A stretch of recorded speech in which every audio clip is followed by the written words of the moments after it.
नमस्ते, मैं हूँ आचार्य प्रतिष्ठा।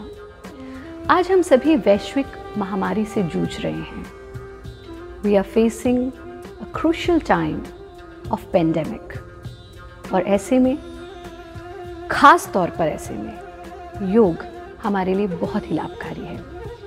जैसा कि हमारे माननीय प्रधानमंत्री जी ने भी कहा, yoga for unity, yoga for community and yoga for immunity is very very important.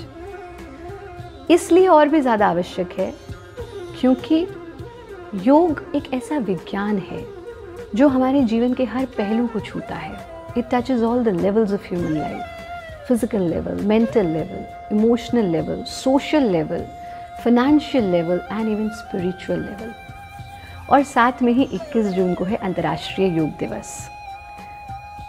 हम बात करेंगे कुछ ऐसी आसान सुगम योग की क्रियाएं जिनके माध्यम से आप अपनी इम्यूनिटी को स्ट्रॉन्ग कर सकते हैं, आप अपनी रोग प्रतिरोधक शक्ति को बढ़ा सकते हैं। जितनी हमारी इम्यूनिटी स्ट्रॉन्ग होगी उतने ही हम किसी भी प्रकार के वायरस से या इन्फेक्शन से बचे रह सकते हैं। हमें ये समझना होगा कि ये एक इस तरह का वायरस है जो हमारे रेस्पिरेटरी सिस्टम को अटैक करता है। यानी हमें वो क्रियाएं करनी है जो हमारी इम्यूनिटी को स्ट्रॉन्ग करें, वो क्रियाएं करनी है जो हमारे रेस्पिरेशन को बेटर करें, हमारे रेस्पिरेटरी सिस्टम को बेटर करें।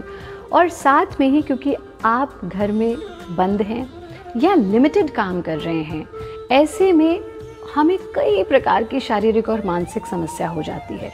नींद ना आना, एक रूटीन ना बन पाना, स्ट्रेस होना, एंग्जाइटी होना, वज़न बढ़ जाना, आँखों से बहुत काम ले रहे हैं क्योंकि स्क्रीन वर्क बहुत हो रहा है। सब लोग घर से काम कर रहे हैं, या तो टेलीविज़न, या तो मोबाइल, या तो आईपैड, या फिर लैपटॉप, या पढ़ भी रहे हैं तो वो भी ऑन स्क्रीन हो रहा है।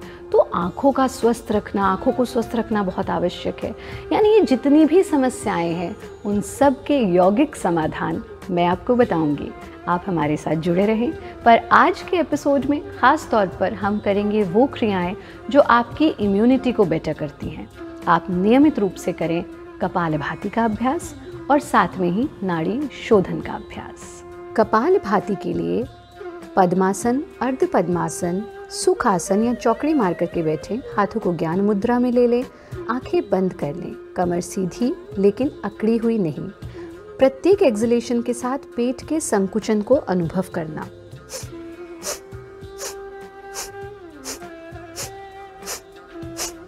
इस प्रकार से 25 एक्सलेशंस का एक राउंड करें और 25वां श्वास पूरा गहरा छोड़ दें।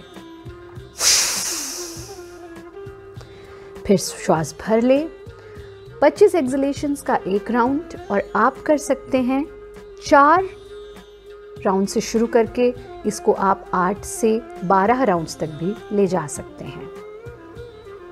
नाड़ी शोधन प्राणायाम के लिए आसन में स्थिर होकर के बैठें, हाथों को ज्ञान मुद्रा में ले लें और चेक करें कि आपका कौन सा स्वर, कौन सा नॉस्ट्रिल ज़्यादा एक्टिवेटेड है। इस वक्त हमारा दायां स्वर ज़्यादा एक्टिवेटेड है, इसलिए हमने बाएं स्वर को बंद किया और दाएं स्वर से सांस लेना आरंभ किया। जो स्वर ज़्यादा एक्टिवेटेड है उससे इनहेल करेंगे और अपोजिट नॉस्ट्रिल से यानी लेफ्ट नॉस्ट्रिल से एक्सहेल किया। सांस छोड़ते जाएं, फिर जिधर से सांस छोड़ा उधर से ही सांस को भरना। ये ध्यान रखें कि आपका श्वास लेने का और छोड़ने का समय इक्वल हो।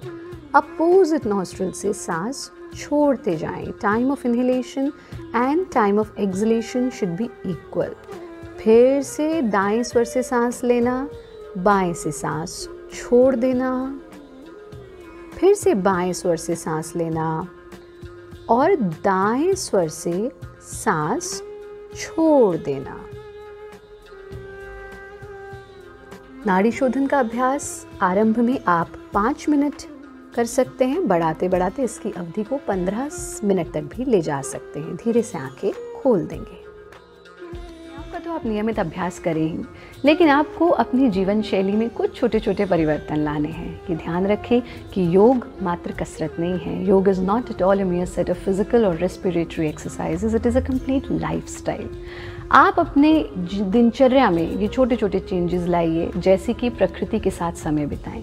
आप बाहर नहीं जा सकते तो आप अपनी बालकनी में थोड़ी देर बैठें, शुद्ध हवा का सेवन करें और सूर्य की किरणों में कम से कम 30 से 40 मिनट ज़रूर बैठें। Sun is the source of energy. जितना हम सनलाइट लेंगे हमारी इम्यूनिटी स्ट्रॉन्ग होगी, हमारा विटामिन डी। ये दुर्भाग्य की बात है कि हम मैक्सिमम लोग भारत में विटामिन डी की डेफिशिएंसी से जूझ रहे हैं, जबकि हम वो देश हैं जहाँ सूर्य सबसे पहले उगता है, क्योंकि हमने सूर्य का सानिध्य बंद कर दिया। आपने देखा होगा कि कभी कभी किसी चीज़ में फंगस लग जाए या घुन लग जाए तो उसको भी हम धूप में रख देते हैं। किसी कपड़े में भी फंगस लग जाता है, गेहूं में घुन लग जाता है, हम कहते हैं इसको थोड़ी देर धूप में रख दो। उनको हम कोई दवाई नहीं देते हैं।